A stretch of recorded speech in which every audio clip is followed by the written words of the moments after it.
ईश्वर सभी संत स्वरूप मंगत गुरमुख साधु आया धरे नारायण का रूप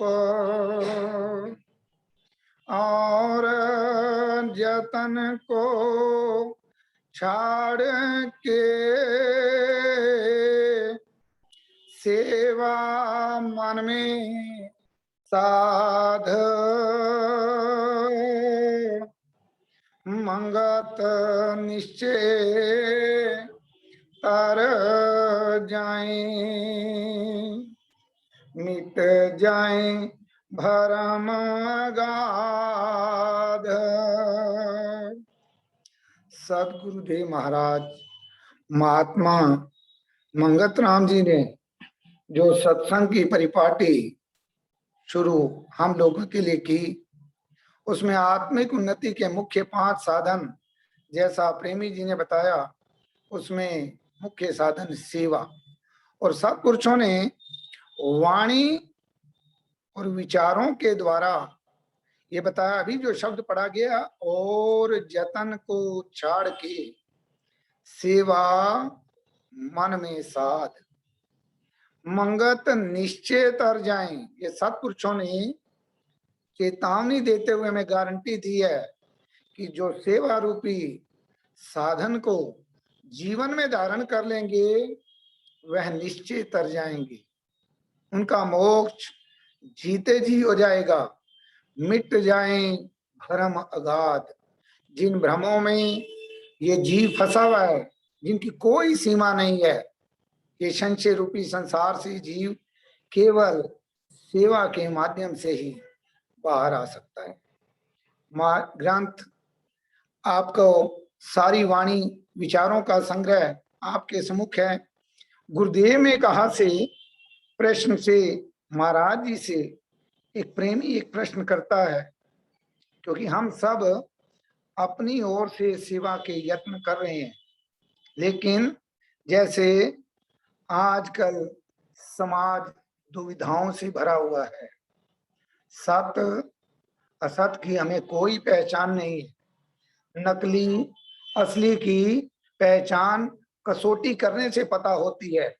इसी तरह आज सेवा भी नकली और असली हो चुकी है। जिस सेवा को कहा गया है गर्ज की सेवा, वो नकली सेवा कहलाती है, और फर्ज की सेवा जो है वह असली कहलाती है। श्री महाराज जी से एक प्रेमी प्रश्न करता है, महाराज जी यह समाज या संगत की सेवा भी बंधन का कारण है। श्री महाराज जी का दोहा देखिए, मिट जाए भरम अगाध। और यहाँ प्रेमी प्रश्न करता है, महाराज जी समाज या संगत की सेवा भी बंधन का कारण है। जिस तरह परिवार को पालने के वास्ते परिवारी सोचता है और कर्म करता हुआ नित ही कल्पता रहता है। आज देखिए संसार में चारों ओर आग लगी हुई है, लोग मेहनत भी करते हैं परिवार पालने के लिए, लेकिन प्रेमी का प्रश्न बिल्कुल वाजिब है, और ये प्रेरणा भी श्री महाराज जी देते हैं कि ये जीव नित्य कल्पता रहता है। उसी तरह यह भी एक बड़े परिवार की सेवा है, उसी तरह यह भी एक बड़ा परिवार है जो संगत की सेवा हम कहते हैं। तो कहता है दोनों में ही परेशानी है। अब श्री महाराज उत्तर देते हैं, देखिए संसारियों के अपने अपने तर्क होते हैं, लेकिन असल में सत्पुरुष विवेकशील लोग विचारवान जो जीवन का इलाज करने वाले हुए हैं श्री महाराज जैसे, वह ही बताते हैं। श्री महाराज उत्तर देते हैं, प्रेमी जब तक गरज रखकर सेवा भाव में दृढ़ है तब तक बंधन में ही है। आज हम अगर कई मंदिरों की सेवा मठों की सेवा, आश्रमों की सेवा ओहदेदार बनकर करते हैं, सेवादार बनकर नहीं करते। हम ओहदेदार बनकर करते हैं कि मुझे जो ओहदा मिला हुआ है मैं तभी ये काम करूंगा। अगर चित्त की शुद्धि की खातिर निष्काम भाव से सेवा कर रहा है तब उसके वास्ते समाज या देश की सेवा कल्याणकारी है। यदि निष्काम भाव कि मुझे प्रभु, मुझे गुरुदेव, हे मुझे ईश्वर, मुझे केवल आपकी सेवा करनी है, मुझे किसी पद ओहदे की कोई चाहना नहीं, अपने परिवार और खानदान की सेवा मोहवश होकर हर समय जीव करता रहता है। आज देखिए सारा संसार इसी चक्र में जल रहा है। इसीलिए कबीर साहब अपने एक दोहे में फरमाते हैं, आग लगी संसार में जल जल पड़े अंगार, शांत न होते जगत में जल मरता संसार। और हम यही कार्य कर रहे हैं, कार्य अपनी मर्जी से करते हैं, सेवा करते हैं, ऊपर से जल रहे हैं और ऊपर से कहते हैं इनका फर्ज पूरा करना है, परिवार पालते हुए भी हम जल रहे हैं और कहते हैं इनका फर्ज पूरा कर रहा हूं, सेवा कर रहा हूं। वास्तव में असलियत महापुरुष बता रहे हैं, संगत की सेवा, देश की सेवा निष्काम भाव से करना चाहे तो कर सकता है। आज देखिए ऐसा जैसा भी चुनावों का समय चल रहा है, नेता आकर कहते हैं आप मुझे वोट देंगे मैं तब सेवा करूंगा, 5 साल पहले वो कहीं दिखाई नहीं देते। सेवा बिना ओहदे के हो सकती है, सेवा करने वाला बिना ओहदे के, लेकिन अभी आपने देखा होगा जैसे चुनावों की परिपाटी है, नए से नए चेहरे नजर आते हैं, पैरों तक को छूते हैं और जैसे ही ये चुनावी समर निकलता है तू कौन मैं कौन। इसीलिए कहते हैं, महाराज जी कह रहे हैं वास्तव में संगत की सेवा, देश की सेवा ही निष्काम भाव से करना चाहे तो कर सकता है, मगर असली सेवा तब ही बन सकती है जब अंतर विखे आत्मा का प्रकाश हो जाए, मैं तू मेरे तेरे का झगड़ा खत्म हो जाए। आज हमें लगता है मुझे ज्ञान है, मैं बहुत कुछ जानता हूं, ये सेवा मेरे लायक नहीं है। इसीलिए महाराज जी एक शब्द में फरमाते हैं, मैं तो कुछ सीखा नहीं पर विद्या की पाई सार, मंगत पढ़ना सुगम है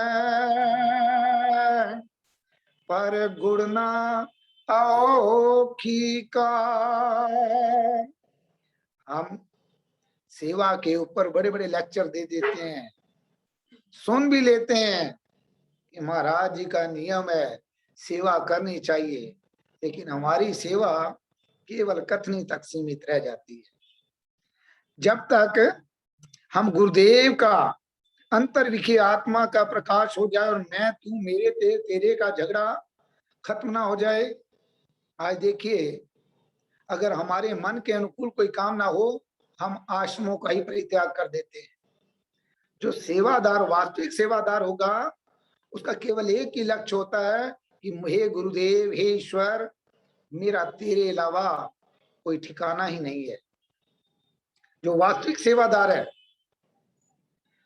वरना यह तो जरा सी बड़ाई मिलने पर भी भूल जाता है, फिर अपनी बड़ाई को कायम रखने के वास्ते कई प्रकार की चालाकियां चतुराइयां करता है, लेकिन इस तरह हर एक जीव के हृदय में वह बैठ नहीं सकता।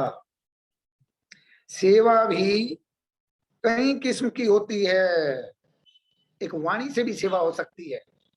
अगर हम अच्छा बोलें, मीठा बोलें, कोई रोगी है उसका रोग का हालचाल पूछ लें, यह भी सेवा हो सकती है। और हाथों से सेवा हम हाथ जोड़कर कर सकते हैं। यदि आप किसी को कुछ नहीं दे सकते तो ये हाथ जोड़ना सबसे बड़ा समर्पण है। तो इसीलिए महाराज जी कह रहे हैं सेवा भी कई किस्म की होती है। जितना जितना लालच रखकर सेवा करता है उतना उतना मान अपमान पाता है। आज हमें अपमान क्यों महसूस होता है? कि हमारे अंदर अहंकार है। इसीलिए महाराज वाणी में फरमाते हैं मान मद और मस्खरी सबको गई है खाए। ये जो मान, ये अहंकार है, इसी कारण ये जीव सेवा नहीं कर सकता। क्योंकि जब तक बीज मिट्टी में नहीं मिलता वो वृक्ष नहीं बन सकता। इसी तरह जब तक हमारे अंदर अहंकार, मान, अपमान ये मौजूद है तब तक हम कभी सेवादार नहीं हो सकते। निर्माण भाव में दृढ़ होकर निष्काम चित्त से की गई हुई सेवा जुगा जुग तक सबके वास्ते सुखदायक होती है। ये देखिए कौन सी सेवा असल में फलदायक है? जो निर्माण भाव होकर, जब बीज मिट्टी में मिल जाता है तो वो पौधा बनता है और फिर प्रकृति उसे अपनी गोद में ले लेती है और महावृक्ष बना देती है और उससे असंख्य बीज उत्पन्न होते हैं। उस बीज का कभी नाश नहीं होता। इसीलिए कहते हैं बीज वही गुले गुलजार होता है जो खाक में मिलने को बेकरार होता है। यही भाव सेवादार के अंदर होने चाहिए। तुम्हें क्या फिक्र लग रहा है? आज देखिए हम बड़े चिंतित रहते हैं संगत की सेवा करते हुए, तो महाराज फरमाते हैं तुम्हें क्या फिक्र लग रहा है? परिवार और संगत की सेवा में बड़ा जमीन आसमान का फर्क है। परिवार और संगत की सेवा में बड़ा जमीन आसमान का फर्क है। परिवार की सेवा में नित्य ही मोहवश लगा रहता है। परिवार की सेवा में नित्य ही मोहवश लगा रहता है। हर प्रकार की खिदमत करके भी आखिर छितर, ये पंजाबी का शब्द है, महाराज कहते हैं आखिर छितर जूते पड़ते हैं। ये आज घर घर की कहानी है। जो जीव औलाद की सेवा में लगे रहते हैं, आज देखिए क्योंकि सेवा का चैप्टर है और कई लोग सांसारिक समाज की सेवा के लिए समय नहीं निकालते। कहते हैं ये सेवा भी तो भगवान ने हमें बख्शी है। उनका तर्क देखिए कितना होता है, लेकिन मोह से भरा हुआ होता है। जो महाराज ऐसे जीवों के बारे में कहते हैं कि जो जीव औलाद की सेवा में लगे रहते हैं और नेक लोक सेवा की तरफ रागव नहीं होते, उधर नहीं लगते, आखिर में उनको तजुर्बा होता है कि उनकी औलाद उनको एहसान फरामोश कर देती है, भूल जाती है। जो केवल मोहवश बच्चों में लगे रहते हैं। अगर किसी दूसरे जीव पर एहसान किया जावे वह तमाम उम्र उसके एहसान को याद रखता है। एक पुरुष अपनी लड़की की शादी पर लाखों रुपया खर्च कर देता है लड़की की शादी पर, मगर लड़का उसका एहसान नहीं मानता, कहता है कि थोड़ा दिया है। ये देखिए वो अपनी ओर से तो लड़की की शादी में खूब दान दे देता है, लेकिन आखिर लड़का क्या कहता है? थोड़ा दिया है। अगर तुम गरीब की लड़की पर कुछ रुपया भी खर्च कर दो तो वह तमाम उम्र तुम्हारा यश गाता रहेगा। जब तक कुर्बानी ना की जावे दुनिया कायल नहीं होगी। कहते हैं कोई खुश नहीं होता परिवार की कितनी भी सेवा की जाए, चाहे कितना भी निष्काम भाव से सेवा करे, मगर फिर भी थोड़ी बहुत गर्ज बनी ही रहती है। संगत की सेवा से चित्त में खेद पैदा नहीं होता। बाकी आहिस्ता आहिस्ता सत सिमरन करने वाला जब निष्काम भावना की तरफ अपने आप ही चला जाता है, बगैर ईश्वर परायणता के निष्काम सेवा नहीं हो सकती। गुरु परायणता कि हमारे गुरु महाराज जी का क्या फरमान था, उनका अपना स्वयं का जीवन कैसा था, ये विचार हमारे अंदर पैदा होना चाहिए। गुरु भक्ति ईश्वर भक्ति में कोई फर्क नहीं। इसीलिए कबीर साहब ने फरमाया, गुरु गोविंद दोऊ खड़े काके लागू पाए बलिहारी। गुरु आपने गोविंद दियो बताए, दोनों में कोई फर्क नहीं है। लेकिन गुरु साकार रूप है, निराकार को हम देख नहीं सकते। गुरु के वचन साकार है हमारे लिए। गुरु वचनों में ईश्वर प्राप्ति के वास्ते ही जिज्ञासु दृढ़ होता है। यह दृढ़ता ही संसार की परायणता से छुटकारा देने वाली है।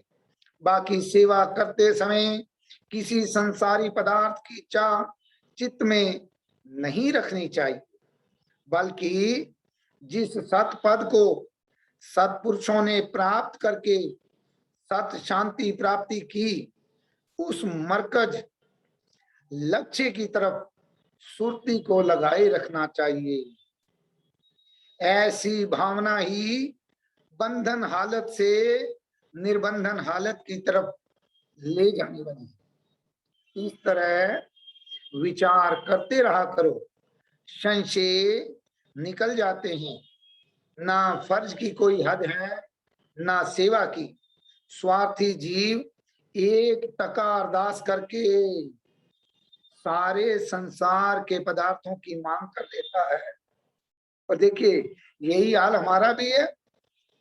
हम भी बड़ी अर्जी लगाकर सेवा, अपने आप को सेवादार मानने का यत्न, लेकिन लोक सेवा में शरीर तक बलिदान करने वाले कुछ भी नहीं मांगा करते। आप महापुरुषों का जीवन देखिए, गुरु गोविंद सिंह का जीवन देखिए, जिन्होंने धर्म की खातिर अपना सर्वस्व कुर्बान कर दिया। और श्री महाराज जी का एक दुआ भी आता है, अपना शीस त्यागिए और जीवन के ताई मंगत सेवा धर्म ये साचे हर जन पाई। आज हम अहंकार अपना सिर झुकाना ही नहीं चाहते, मन चाही सेवा लेना चाहते हैं। लेकिन सेवा का वास्तविक अर्थ है अपने अहंकार को खत्म करना, अपने शरीर को, अपने सिर को झुका देना, अपना शीश त्यागे। शीश त्यागने का अर्थ ही है गुरु परायणता तभी बन पाएगी, तभी ये जीव सेवा कर पाएगा। इसीलिए गुरु गोविंद सिंह ने जब सेवादार चुने तो उन्होंने कहा, जो तोहे प्रेम खेलन का चाओ सिर तर तली गली मेरी आओ। जैसे महाराज जी प्रेमियों को सादगी, सत्य, सेवा, सत्संग और सत्सिमरन का उपदेश देते हैं, उसी प्रकार श्री महाराज जी ने हमें भी वास्तविक सेवा का प्रारूप सिखाया। और महाराज जी के देखिए ये सेवा का प्रारूप बचपन से ही था। जब आप केवल 8वीं कक्षा में थे, एक दिन अंग्रेज इंस्पेक्टर स्कूल में इंस्पेक्शन करने आए। पुराने समय में जो जिन्होंने पढ़ाइयाँ की हुई हैं सब जानते हैं, स्कूलों में एक मास्टर बाहर से आया करते थे। तो श्री महाराज जी के समय में भी एक इंस्पेक्टर साहब स्कूल आए। कक्षा में आकर प्रश्न किया गया, सेवा का क्या अर्थ है, सेवा किसकी करनी चाहिए और इससे क्या फल मिलता है, क्या लाभ होता है। कक्षा में सतगुरुदेव महाराज के अलावा किसी का हाथ न उठा। पूछने पर आपने सबसे पहले खड़े होकर इंस्पेक्टर साहिब को प्रणाम किया। फिर बोले, दुनिया की हर वस्तु सेवा कर रही है और सेवा करने के लिए ही पैदा हुई है, लेकिन इंसान गर्ज रखकर सेवा करता है। गर्ज रखकर ही परिवार की, खानदान की, मित्रों की, पीरों, फकीरों और देश की सेवा करता है। महाराज जी के पास देखिए वाक्य आता है, ये महाराज जवाब दे रहे हैं। पीरों फकीरों की सेवा करता है, गर्ज रखता हुआ ईश्वर खुदा की भी सेवा यानी दान पुण्य आदि करता है। बिना स्वार्थ के इंसान मुश्किल से ही किसी की सेवा करता है। महाराज हम सबको जानते थे हम कितने बड़े बीमार हैं, और इसीलिए उन्होंने इस बीमारी के बारे में हमारे लिख दिया, बिना स्वार्थ, क्योंकि हम अपने आप को पशु मानने के लिए तो तैयार नहीं है। क्योंकि वाणी की प्रार्थना में हम कई बार अपने आप को कुकर कहते हैं, लेकिन हम में से कौन मानने को तैयार होता है। कुकर का अर्थ होता है, और अनमत कुकर जो हम रोजाना आरती गाते हैं, कम मति वाला कुत्ता। लेकिन हमें तो कोई पागल बोल दे तो हम उसके कपड़े फाड़ने को तैयार हो जाते हैं। और ये प्रार्थना जो रोज हम आरती गाते हैं, अनमत कुकर को राख ले कृपा निध करतार। लेकिन संसारी लोगों के सामने तो हम राजा बने हुए हैं। तो क्या ईश्वर भोला वाला है या कानों से सुनाई नहीं देता। ये जो आरती की लाइन है ये हमने अपने आप को समझानी है। इसीलिए महाराज जी ने फरमाया, बिना स्वार्थ के इंसान मुश्किल से ही किसी की सेवा करता है, और हम सब अपने आप को बहुत बड़ा सेवादार मान के बैठे हुए हैं। मैं बहुत सेवा करता हूँ। सबसे बड़ा कर्तव्य निष्काम सेवा है।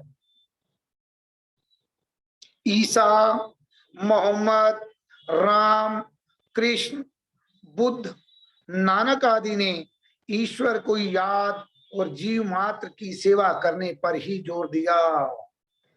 ये महाराज जी इंस्पेक्टर साहिब को उत्तर दे रहे हैं। अपने से बड़े बुजुर्गों, माता पिता, अध्यापक, गुरु आदि की सेवा करना सबसे बड़ा कर्तव्य है। उसके बाद संबंधियों और मित्रों की, और फिर गांव शहर वालों की, देश की और सारे संसार की। लेकिन सेवा पहले कहाँ शुरू होगी? घर से, माता पिता से।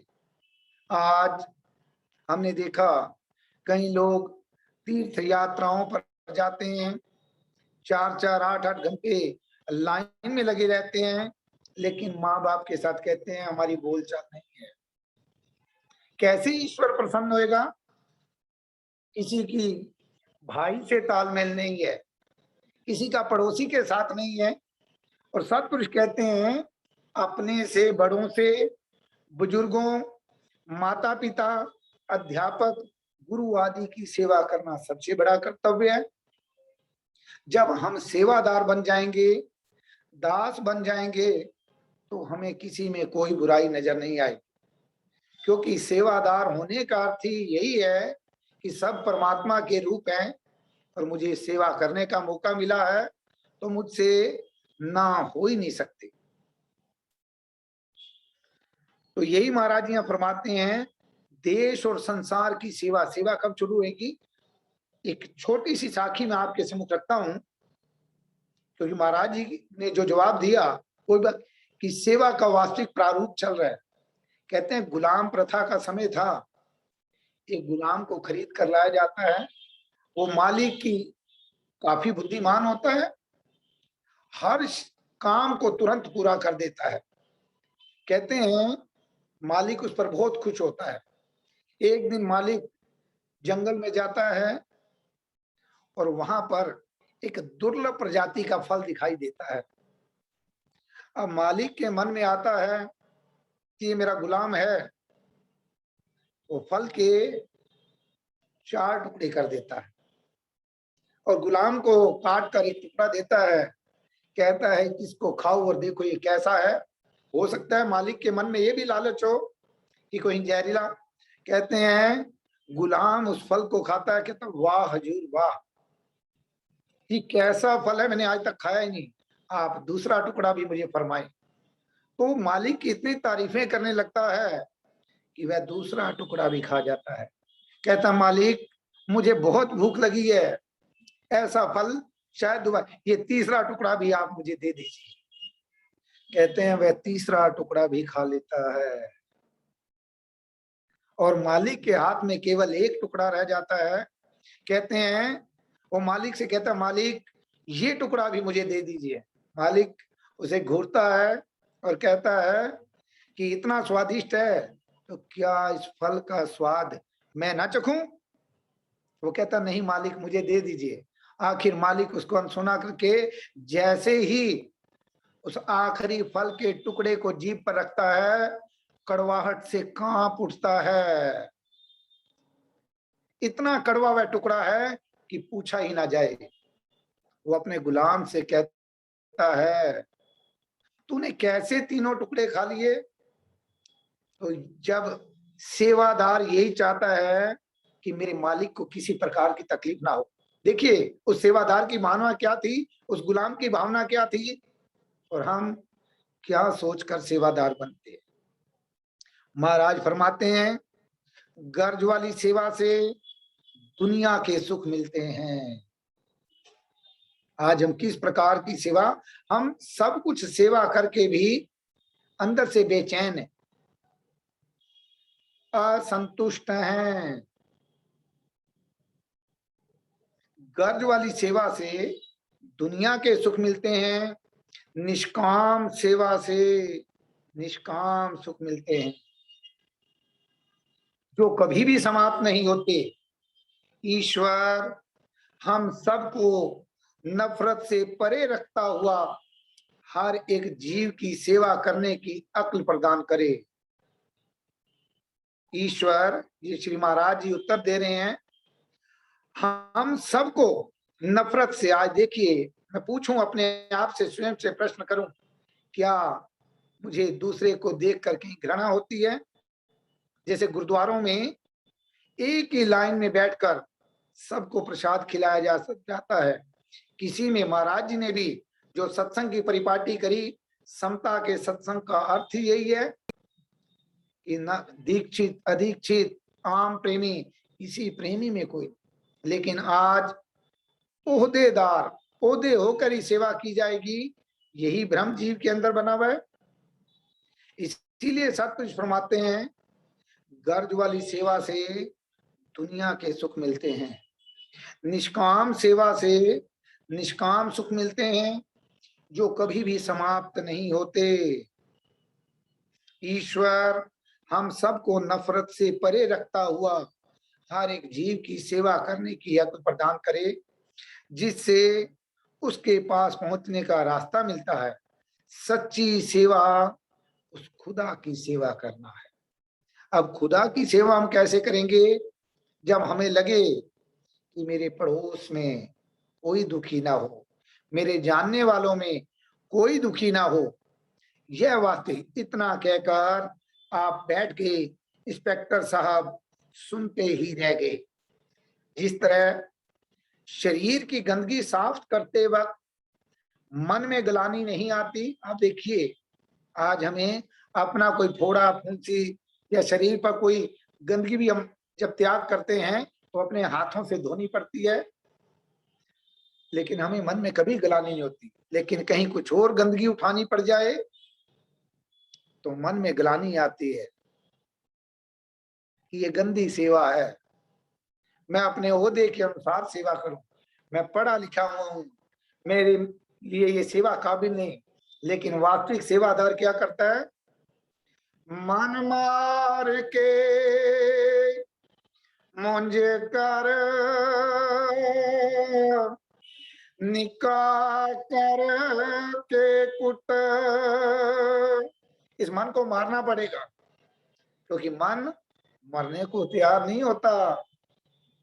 भरे खजाने साहिब दे, फिर जो चाहे सो लुट। जैसे गंदगी साफ करते हुए मन में जलानी नहीं आती, इसी तरह से मौके पर मिलने पर मन को मत मोड़ो। अमली जीवन हर तरह से होना चाहिए। गुरु दरबार में जो सेवा भी सामने आए, करते समय सब गुरु की सेवा समझो। यह मत ख्याल करो कि दूसरे आदमी की कर रहा हूं। सबको अपने से उच्च और गुरु रूप जानो, तब जाकर तन मन द्वारा हर एक की सेवा बन सकती है। और अंत में महाराज जी एक दो में फरमाते हैं, जीवन का ये लाभ है जो पर सेवा चित आए, मंगत जाए सब दूषणा, अंत मंगल को पाए। और तो और जड़ वस्तुएं भी हमें सेवा के बारे में सिखा रही हैं। अंबर वायु अग्नि नित ही सेवाधार,